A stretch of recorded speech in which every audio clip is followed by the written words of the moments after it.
Did you know that giants really existed on Earth and that the Bible speaks about them in a clear and striking way?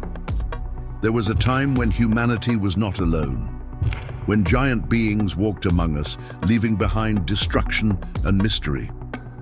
They were the Nephilim, descendants of a forbidden union between fallen angels and the daughters of men. The Bible mentions them in Genesis 6:4. There were giants on the earth in those days, and also afterward, when the sons of God came to the daughters of men, and they bore children to them. Some say they were wiped out by the flood. Others believe their lineage still persists, hidden in the shadows of history. Were they gods, monsters, or proof that angels and humans were never meant to mix? What you are about to hear may change the way you see the past, and perhaps the present. In the first pages of the Bible, there is a story that has puzzled scholars for centuries. In Genesis 6:1-2, a strange phenomenon is mentioned. When men began to multiply on the face of the earth and daughters were born to them, the sons of God saw that the daughters of men were beautiful, and they took wives for themselves from all whom they chose. Who were these sons of God? Biblical tradition describes them as divine beings. But why would they abandon their place in heaven and descend to earth? Some argue that these sons of God were not human but fallen angels, beings from another realm who violated divine laws by mingling with the daughters of men. This forbidden union gave rise to the Nephilim, a race of giants of great power and stature who ruled the earth in ancient times. But there's more. Over the years, physical evidence has emerged, reigniting the controversy. Theologians and archaeologists have reported the discovery of giant shields, enormous spears, and fragments of weapons that defy human proportions. Could these be tangible proof of their existence? Traces left behind by the ancient giants who once walked among us. Why did they do it? Was it an attempt to defy the celestial order, or merely a desire for power? What purpose did these angels have in crossing the boundary between the human and the divine? The Bible does not provide clear answers, but what we do know is that the Nephilim left a mark on history, a mark shrouded in mystery, fear, and fascination. With their arrival, the Nephilim altered the very structure of creation, defying God's will and setting in motion a series of events that would forever change the destiny of humanity. The Nephilim do not appear only in the Book of Enoch. In other apocryphal and ancient texts, their presence, and that of the fallen angels, remains an unsolved mystery. For example, the Book of Jubilees, a text that expands on the story of Genesis, also mentions these giants and how their downfall brought suffering to humanity. According to this book, the fallen angels not only taught humans the use of weapons and magic, but the corrupted Nephilim also led humanity into evil, pushing chaos even further. Then there is the Apocryphon of Noah, which portrays the ancient giants as responsible for the world's corruption.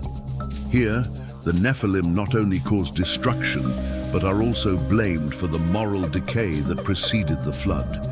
This source raises a disturbing question. Was the flood a means of purifying the planet, not only from human wickedness, but also from the Nephilim's influence on Earth? But that's not all. The Book of Baruch, another apocryphal text, mentions that some of these giants somehow survived the flood through hidden bloodlines. Could it be possible that some Nephilim still walk among us in secret, or that their descendants continue their legacy? If the apocryphal texts were true, we would be facing a story of fallen angels, giants, and dark secrets that have shaped history far beyond what we know. So why were these writings excluded from the official Bible? Could it be that the Nephilim are part of a larger narrative that has been kept from us? All these questions remain unanswered, but one thing is certain. There are more secrets buried in these texts than we could ever imagine. And in this video, we will go beyond the commonly told stories to uncover what has been hidden for millennia. The Great Flood is one of the most well-known events in the Bible. But what many don't realize is that its purpose may have been much more than just the purification of humanity. According to the scriptures, the Nephilim, those giants born from the union of fallen angels and the daughters of men, were one of the main reasons for this cataclysm. In Genesis 6:5-7, it is mentioned that humanity's wickedness was so great that every intent of the thoughts of their heart was only evil continually. But what happens when that wickedness includes beings with superhuman strength? Giants who were not only powerful, but also spread chaos and destruction. The Book of Enoch is clear in stating that the Nephilim were responsible for much of the corruption and violence that brought humanity to the brink of annihilation. This text describes how these giants unleashed havoc upon the earth, not just as towering monsters, but as creatures that completely disregarded moral boundaries. And it was precisely this moral collapse that, according to some, justified God's decision to cleanse the world with a flood. But did the flood really wipe out the Nephilim? The Bible tells us that Noah was chosen for his righteousness and that he and his family survived. But what about the giants? Did they completely disappear beneath the waters of the flood? Some apocryphal texts suggest that the Nephilim were not entirely destroyed, but that their lineage may have endured in some form. Is it possible that the descendants of the Nephilim still exist in the world, hidden from sight? Moreover, the Book of Jubilees mentions that the angels who descended to intervene on earth not only saw the Nephilim as agents of chaos, but were themselves imprisoned in the abyss, while the giants paid for their transgression. Were they completely eradicated, or is there something more that has been hidden about their fate after the flood? What is clear is that the flood was not just an act of judgment upon humanity, but also upon those beings who crossed the boundaries between heaven and earth. But what really happened to the Nephilim?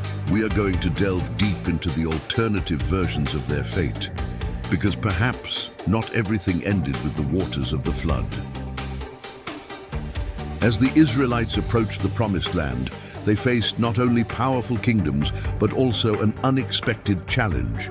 Entire tribes of giants inhabited those lands.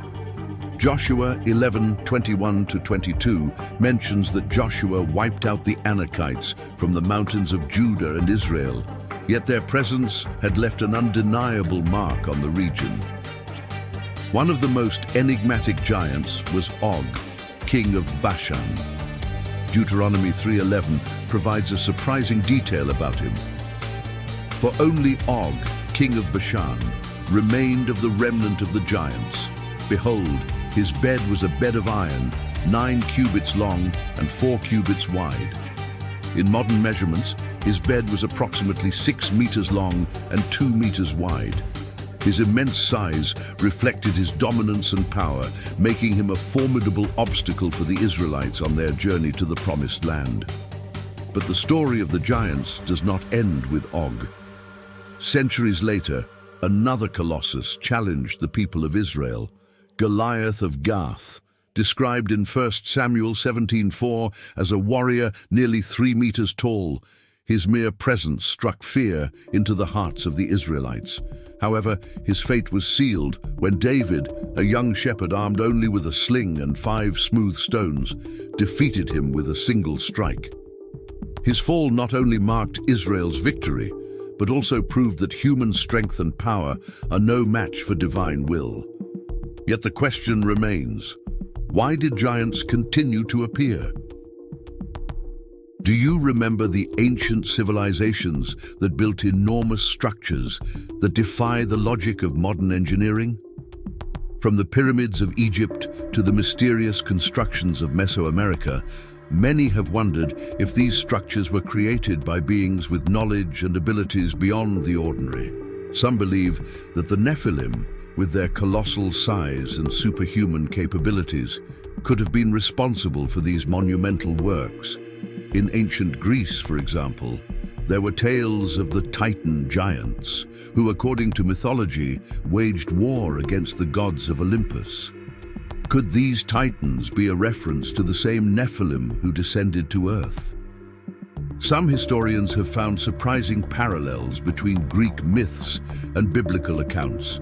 And what about the legends of giants in other cultures, such as those of North America, where native tribes spoke of giant beings who inhabited the land long before the arrival of Europeans? Is it possible that the Nephilim left their mark not only in physical constructions, but also in the legends and oral traditions of cultures around the world? And if so, could the remnants of their existence still be hidden, waiting to be discovered? But what if those traces are not just stories? What if there is more tangible evidence of their presence in the past, buried beneath layers of earth and time, waiting to be unearthed? In this part of the journey, we will investigate the mysterious clues that could confirm that the Nephilim not only existed, but also left their mark on the world as we know it. Despite the thousands of years that have passed since the original accounts, the mystery remains. Are the Nephilim just another legend, or a hidden truth buried beneath layers of history? Could their descendants, or even the Nephilim themselves, still be among us today, manipulating reality just as they did in ancient times?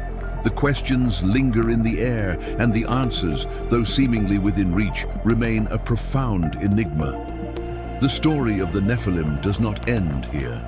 Perhaps in some way, they are still waiting to be discovered, their secrets kept in the shadows, ready to change our understanding of the world forever.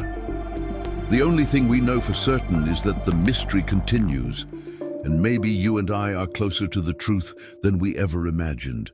But are we truly ready to uncover it?